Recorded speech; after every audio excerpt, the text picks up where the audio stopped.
kuru gadu jau vadat aģentūru un kā vērtējat gan savu, gan tās darbību? Aģentūru es vadu jau 9 gadus. Tieši pirms 9 gadiem šajā pašā zālē man apstiprināja pirmo reizi par aģentūras direktoru.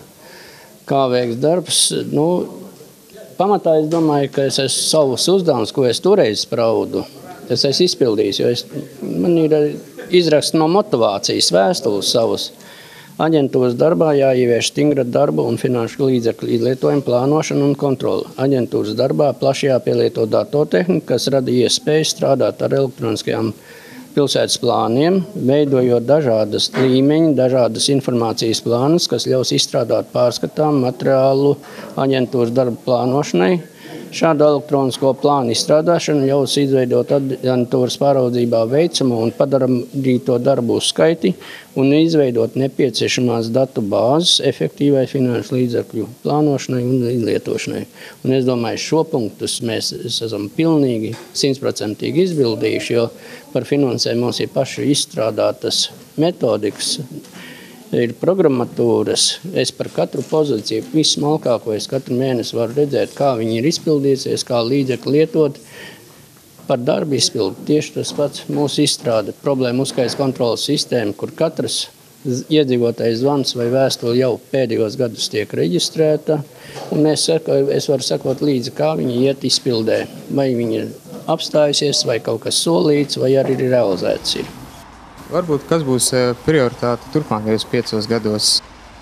Prioritāte tieši tāpatās faktiski veidot pilsētas tādu inteliģentu, progresīvu pilsētas apsaimniekošanu un pāraudzību. Mēs strādājam, tā kā ievērojāt, ka pirms jaunā gada palaidām interaktīvo karti.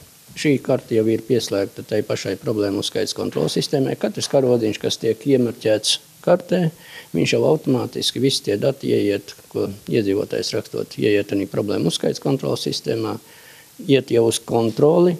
Tam mēs ļoti daudz strādājam, veidojot POICU, apvienojam visas savas informatīvās sistēmas, tas ir Luksvana kontrolas sistēma ir izveidota, ielu apgaismas kontrolas sistēma, sūkņoto kontrolas sistēma, plus vēl klāt iedzīvotāju zvani, un viss tas tiek vākts un sekots līdzi darbam.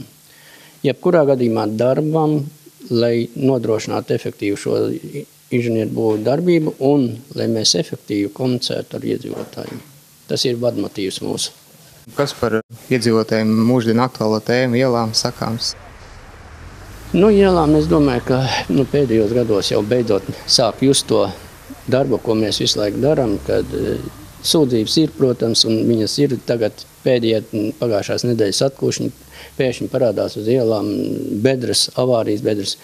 Tie ir laika apstākļi. Vecā ielā, tie ielā pēc sala, kad nāk aktuši, viņi lido ārā.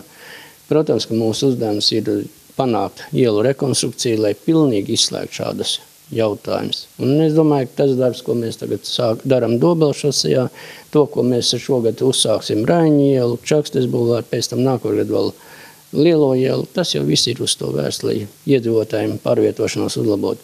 Problēmas mums rādīja autoceļu fonda līdzekļu 3-kāršais samazinājums ar 2008. gadu, kad mēs jau bijām izvērsuši tādu diezgan plašu programmiņu grantēto ceļu uzbēršanai.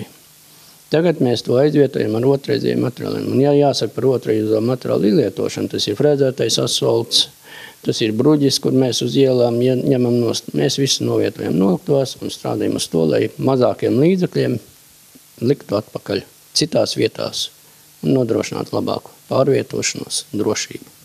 Liels paldies un veiksmi darbā!